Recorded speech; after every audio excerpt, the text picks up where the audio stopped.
any given event is not simply ascribed to one or more previous events, but that the relationship between the past and the present, and between the present and the future, is all to be taken into consideration in understanding any one event. In other words, let's take one event. I drop a ball and it bounces. Let's say it's an event.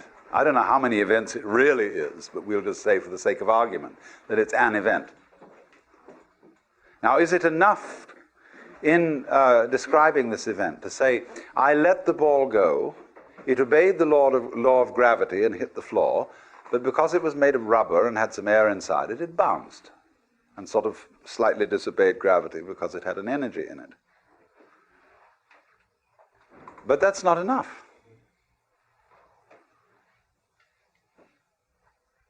Because that the ball dropped, that I let it go, that it bounced, depended not merely upon a historical sequence of events that you can lay out in a string along a line of time. It depends also upon a present context. There must be a certain density of air. All kinds of things have to coexist with this in order for me to be there to drop the ball at all, much less manufacture a ball. So that what happens must be considered not merely as a historical phenomenon, but it must be seen in context. Context is terribly important, because it isn't just when a thing happens that is important, it's where it happens. In what setting? So that you could say that my blood in my veins is in a certain setting. In a test tube, it's in a completely different setting. And in a test tube, my blood is not behaving in the way it behaves in my veins. And therefore, it's not the same thing.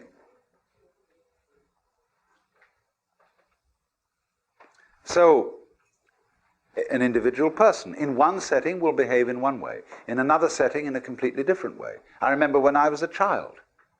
I was one boy when I was at home with my parents. When I went to visit my uncle and aunt, I was someone different. When I was with my peers, I was someone quite different. Because I changed according to the setting, and children are very well aware of this. It's only as we go on that we keep having it drummed into our heads that we ought to have a consistent character, because we're influenced by novels, where the characters are supposed to be consistent. And so you ought to have a consistent character. You ought to behave the same in all circumstances and towards all people. That merely means you become inflexible. So what things are, therefore, depend on the context in which they're found, upon their network relationship to everything else that's going on. And one of the reasons for this, which is going to lead us to something more profound but much simpler, is, of course, that the whole notion of a thing or of an event in nature and of causal relationships between different things and different events is a purely abstract idea that does not really fit the facts of nature at all. In nature, in this physical world that you feel when you hold your head, or hold somebody's hand, or just breathe, in that world, there aren't any separate events. None whatever. Sure, there are all sorts of wiggles around here, all sorts of lines, all sorts of colors, all sorts of surfaces, all sorts of forms. But they're not separate.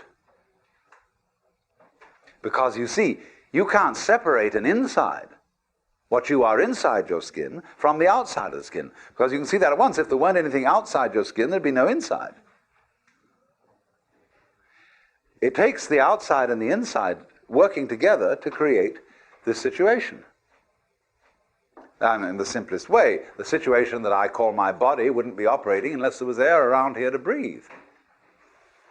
This physical phenomenon goes with the situation of there being air. Now, true, it wiggles about inside the air in a rather complicated way. And other people watching say, something going on over there. You know, because the air you can't see, and it remains rather constant, except when there's a gale. And so you don't pay much attention to it, because it's always around. What you pay attention to is what changes rather rapidly. And you say, well, that's a that. Say, hey, you say to someone, you see this change going on, some wiggling over there, and say, what's that? See? And he knows what you mean by a that. A that means something on the end of a finger point. It's different. It's peculiar. See? That's a that. And so from that comes the idea of an event or a thing, a that. But all these that's that are happening aren't disconnected. They go with each other, just as I go with the surrounding air. And just as this whole situation in which we are at this moment is a complicated going-withness.